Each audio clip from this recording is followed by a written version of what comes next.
Some Honda owners spend less than $300 a year keeping their bike on the road. No rebuilds, no surprise bills, just oil and tires. 9 machines share that trait. They refuse to break. And the one at the very top isn't just reliable, it's the best-selling motor vehicle ever built on this planet. Built around a simple air-cooled V-twin, the Shadow strips away almost everything that tends to fail on modern cruisers. No complex electronics, no finicky fuel systems in the earlier carbureted years. Just a mechanically honest engine doing exactly what it was designed to do. Owners on long-term forums routinely report well past 80,000 miles with nothing more than valve checks and chain maintenance. According to mechanics who specialize in used Hondas, the Shadow's biggest problem is that it rarely shows up in their shop at all. It won't win a drag race, and the styling has barely changed in 2 decades, but that's kind of the point.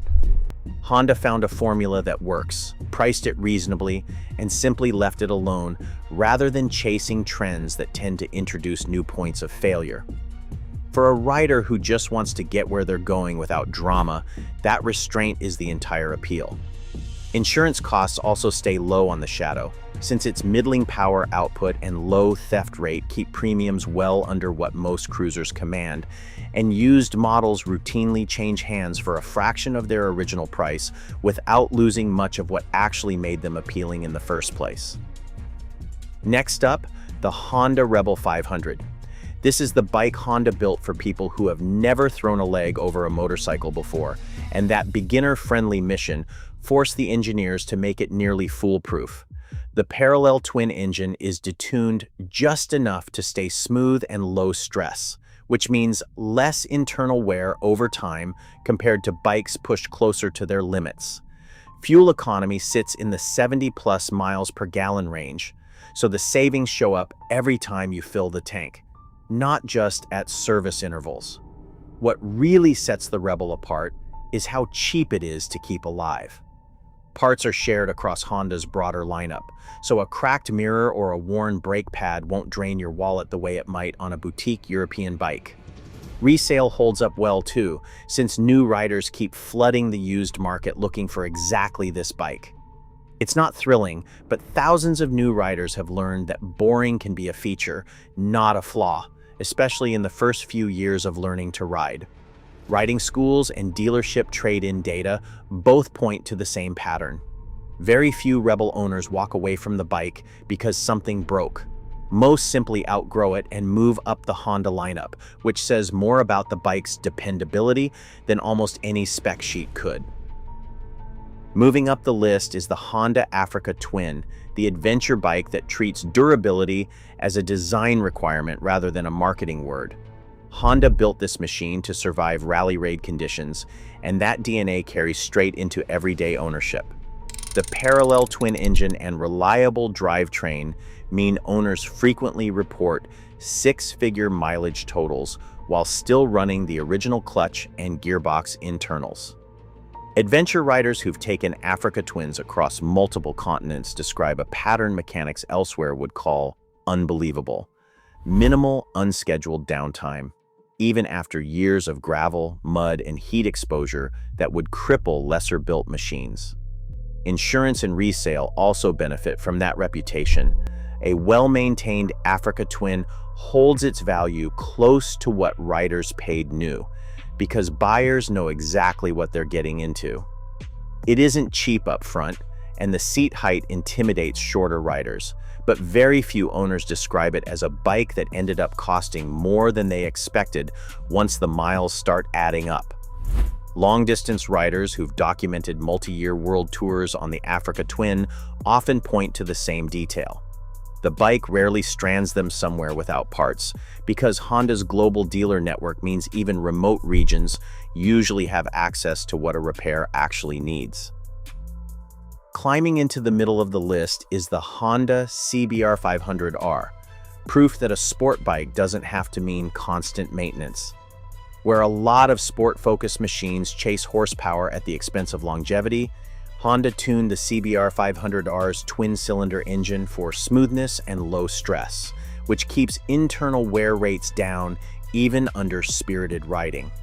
Real-world owners frequently push past 40,000 miles on the original engine internals, a number that would make some leader-class sport bikes wince before they even hit their second major service. Fuel efficiency lands in the 60 miles per gallon range, and because the bike shares components with other Honda models, replacement parts stay affordable instead of turning into a specialty order nightmare every time something needs replacing.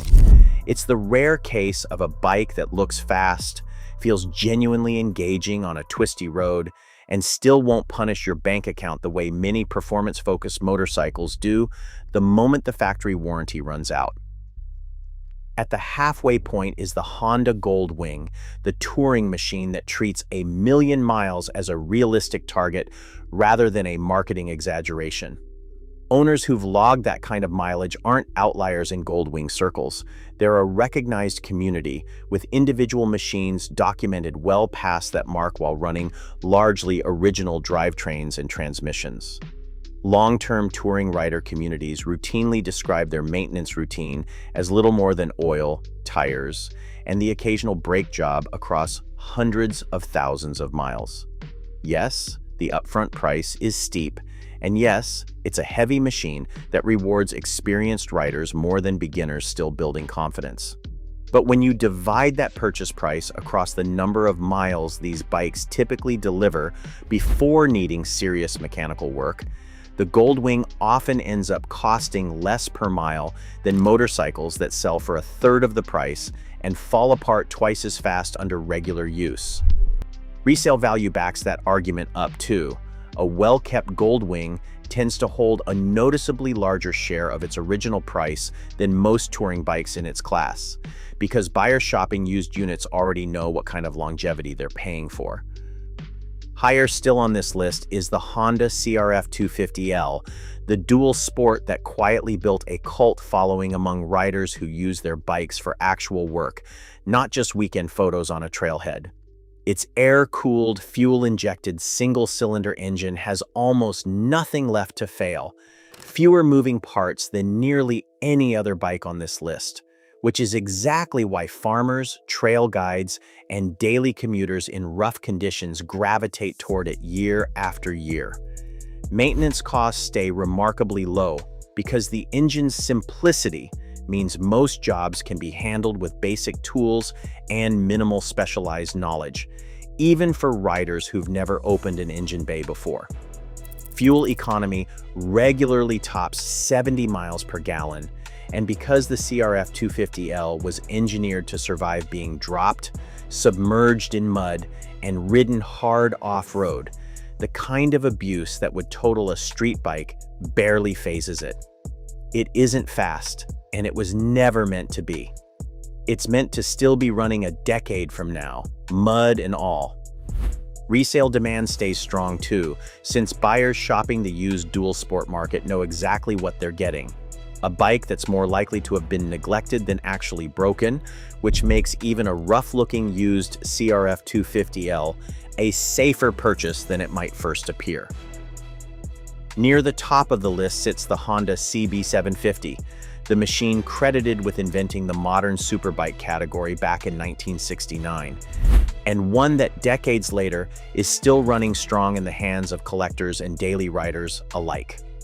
The original inline-4 engine was overbuilt for its era, using a design philosophy that prioritized longevity over shaving off a few pounds of weight for marketing brochures.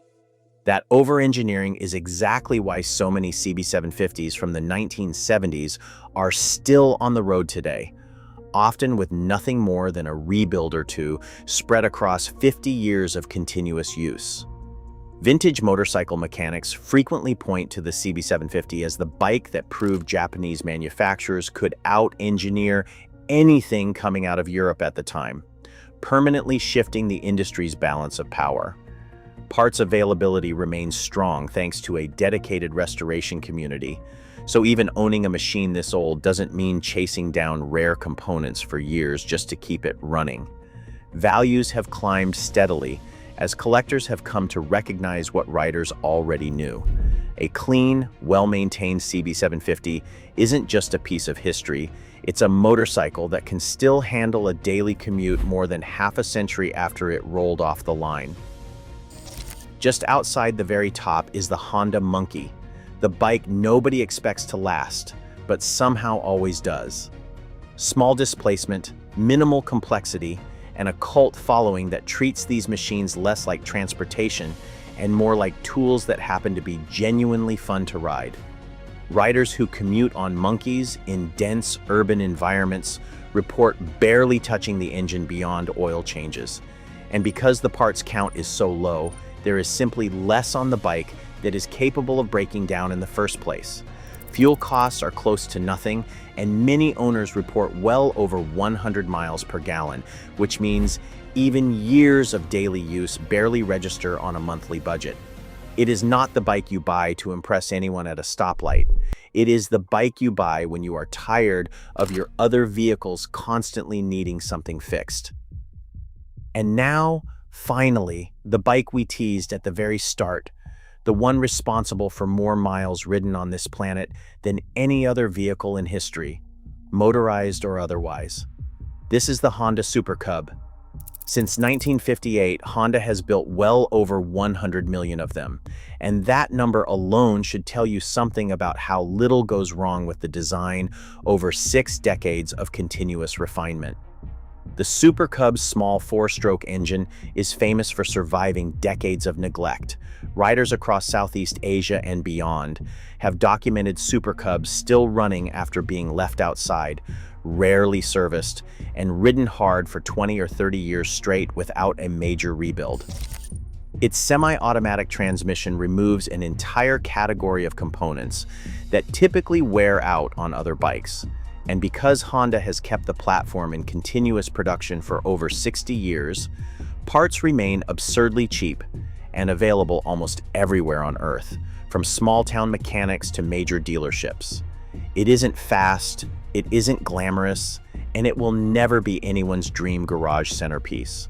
But if raw, unkillable reliability is the only metric that matters to you, nothing else on this list, or arguably in the entire history of motorized transportation, comes close to matching it. None of this means every rider should run out and buy whichever bike ranked highest. If you want speed, aggressive handling, or cutting-edge tech, several of these machines will feel deliberately old-fashioned, and that's a fair trade-off to weigh honestly before buying. These bikes are best suited to riders who value low running costs and long-term peace of mind over performance bragging rights. Commuters, new riders, long-distance tourers, and anyone who's simply tired of a vehicle that spends more time in the shop than out on the road. If that description fits you, any name on this list is a safer bet than most of what's currently sitting on a dealership floor. Riders chasing top speed or track day thrills should look elsewhere. These 9 bikes were built by engineers who valued a machine still running 20 years from now over one that impresses for the first 20 months. That's not a limitation, it's simply a different set of priorities. And knowing which one matters to you is the real first step in choosing the right bike. Which of these would actually earn a spot in your garage? Drop your pick below, and if a Honda's kept you running trouble-free for years, tell us how many miles you're at. Subscribe for more. Next time, the bikes that die young.